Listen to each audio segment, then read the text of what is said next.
Sompi. Selamat malam, Pak Roni. Selamat malam, Mbak Afi. Iya, Pak Roni Sompi, terakhir soal lie detector ini menunjukkan banyak keterangan dari tersangka AG yang ternyata benar. Ternyata tersangka AG ini tidak selalu bohong. Sejauh mana ada kemungkinan dari keterangan AG yang dilihat oleh lie detector ini benar, menunjukkan adanya tersangka lain ataupun bisa membongkar motif di balik pembunuhan ini, Pak Roni?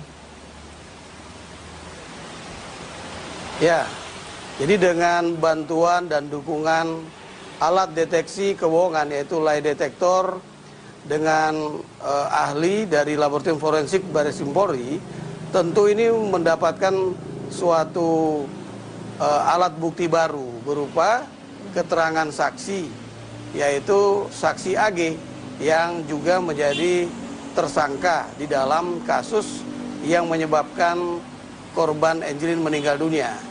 Nah, kesaksian ini kalau kita lihat dari nilai alat buktinya, yaitu keterangan saksi dari pasal 184 KUHP, bahwa diatur di dalam KUHP juga keterangan saksi itu minimal 2 saksi. Namun demikian dengan satu keterangan saksi ini apabila ada penguatan dari jejak-jejak yang diketemukan melalui barang bukti maupun jejak yang bisa diangkat dari lokasi kejadian, maka kita akan mendapatkan penguatan alat bukti lain berupa keterangan ahli maupun alat bukti surat. Jadi kita sementara ini sedang memperkuat keterangan saksi dari AG yang sementara sudah sebagai tersangka, agar orang lain yang disebut oleh tersangka AG ini bisa dikuatkan. Jadi kita tidak harus terburu-buru, ya, masyarakat harus yakin bahwa pekerjaan dengan sistem scientific investigation seperti ini akan sangat akurat, tidak akan terbantah di sidang pengadilan ketika alat bukti sudah terkumpul. Tidak hanya keterangan saksi semata yang berdiri sendiri, tapi ada alat bukti lain yang nantinya juga dari 20 lebih saksi-saksi yang diperiksa, kita akan juga mendapatkan alat bukti yang lain berupa bukti petunjuk. Namun demikian, mari kita ikuti saja dan beri kesempatan agar proses penyidikan ini semakin tajam untuk membuktikan keterlibatan orang lain yang telah disebut oleh tersangka AG. Begitu, Mbak Afi. Ya, Pak Roni, kita tahu bahwa tim Inavis dan juga tim identifikasi sudah berkali-kali kembali ke TKP, yaitu rumah kediaman Angelin. Apa yang sebenarnya dicari? Atau jangan-jangan juga, apakah ini juga follow up dari pengakuan terakhir AG soal keterlibatan orang-orang dekat? Ya, betul sekali, Mbak Afi. Kita tahu bahwa sejak awal tanggal 10 ketika tersangka AG memberikan pengakuan dan dalam pemeriksaan berikutnya sampai yang terakhir dengan menggunakan lie detector, tersangka AG ini selalu berubah. Oleh karena itu kita selalu menyesuaikan dengan perubahan keterangan yang bersangkutan untuk memperkuat. Jadi membuktikan keterangannya itu benar sesuai dengan lie detector dan benar menurut bukti-bukti berupa jejak yang kita temukan di lokasi kejadian, baik di dalam rumah maupun di halaman. Oleh karena itu kita selalu akan kembali kepada tempat kejadian perkara. Jadi proses penyidikan yang profesional adalah selalu kembali kepada lokasi tempat kejadian, dan itu yang benar. Semangat penyidik seperti ini adalah semangat penyidik yang profesional dia. Begitu, Mbak Afi. Pak Roni, sedekat apa saat ini penyidikan dengan bukti-bukti dan juga keterangan yang dilakukan oleh tim penyidik ke arah tersangka lain dalam kasus pembunuhan Angelin? Ya, tentu sedekat alat bukti tambahan satu saja dari keterangan ahli tentang jejak yang ditemukan, yang betul-betul dicari secara scientific investigation, sehingga siapapun yang akan membantahnya itu tidak akan terbantahkan karena akurasinya sangat kuat untuk membuktikan keterlibatan orang lain sebagaimana yang dijelaskan oleh tersangka AG. Yang jelas bahwa apa yang dikatakan tersangka AG ini ketika dia akan membolak-balikkan keterangan atau menarik kembali keterangannya di sidang pengadilan, dia tidak akan terbantahkan apabila ada alat bukti yang ditemukan secara scientific investigation melalui ahli-ahli forensik, ahli-ahli daktiloskopi, dan juga kedokteran forensik yang sudah mendahului memberikan keterangannya setelah adanya otopsi terhadap jenazah korban. Demikian Mbak Afi. Pak Roni, apa alasan atau latar belakang dari tersangka AG ini mengubah-ubah keterangannya? Bukankah itu juga sama saja dengan tidak kooperatif dalam proses penyidikan ini? Ya, dalam pemeriksaan kita mendapatkan penjelasan bahwa pada awal pemeriksaan kita tanggal 10 Juni yang lalu, yang bersangkutan merasa tertekan.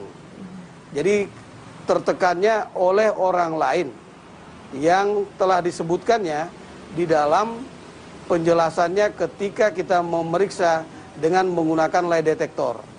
Oleh karena itu kita tidak begitu saja mempercayai keterangannya, kita perlu penguatan. Apakah seperti itu yang menyebabkan yang bersangkutan berubah-berubah? Namun demikian, kita juga menggunakan ahli kriminologi untuk memperkuat apakah keterangan ini bisa dipercaya selain yang kita dapatkan dengan penguatan alat deteksi kebohongan atau lie detector, Mbak Afi. Iya, Pak Roni, kenapa kemudian tidak mengkonfrontir kedua belah pihak supaya juga dari penyidik dan juga publik tahu mana yang berkata benar, mana yang berkata bohong? Bisakah itu dilakukan? Ya, konfrontasi merupakan upaya paksa juga di dalam pemeriksaan ketika semua alat bukti pendukung atas keterangan orang yang kita percaya benar bisa kita peroleh, maka konfirmasi terakhir kita akan cocokkan. Sebenarnya pengakuan dari orang yang ditunjuk oleh tersangka AG itu menjadi hal yang terakhir.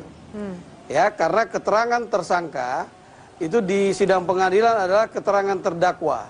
Di dalam urutan alat bukti sesuai pasal 184 KUHP, itu menjadi alat bukti kelima, alat bukti terakhir.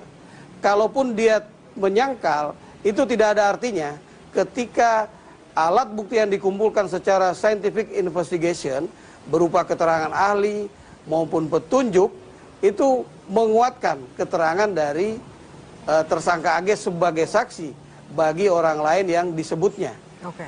Demikian Mbak Afi. Ya, Pak Roni, ada saksi di kasus ini, Ibu Siti Sapura yang minta perlindungan dari LPSK karena mendapatkan teror dan juga intimidasi dari lelaki yang tidak dikenal. Oknum ini mengaku dari Polda Bali dan kemudian sering mengajak untuk bertemu untuk membahas kasus. Apa yang Anda ketahui soal adanya intimidasi yang mengaku oknum ini dari Kapolda Bali, dari Polda Bali maksud kami? Sejauh ini saya baru mendapatkan informasi dari Mbak Afi ya, kalau memang ada yang merasa terancam. Kalau memang ada laporannya akan saya tindak lanjuti. Saya akan berikan pengamanan kepada siapa saja yang merasa terancam dan saya akan buktikan pengancamannya itu, pelakunya akan kita proses apabila memang dapat kita buktikan.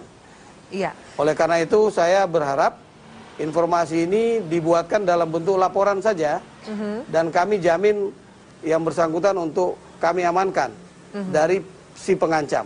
Oke. Dan Pak Roni, kalau pengancam itu adalah anggota Polri, ya. Ya silakan Pak, dilanjutkan.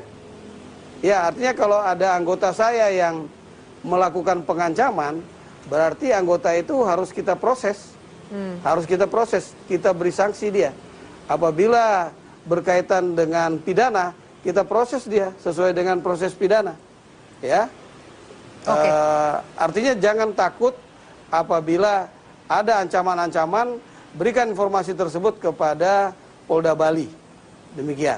Pak Roni, pertanyaan terakhir, ada pendapat soal pihak kepolisian Bali ini lambat untuk menangani kasus ini, menemukan pelaku lain. Hal ini dikhawatirkan kemudian menimbulkan kecurigaan atau bahkan menurunnya kepercayaan masyarakat terhadap kepolisian. Apa tanggapan Anda?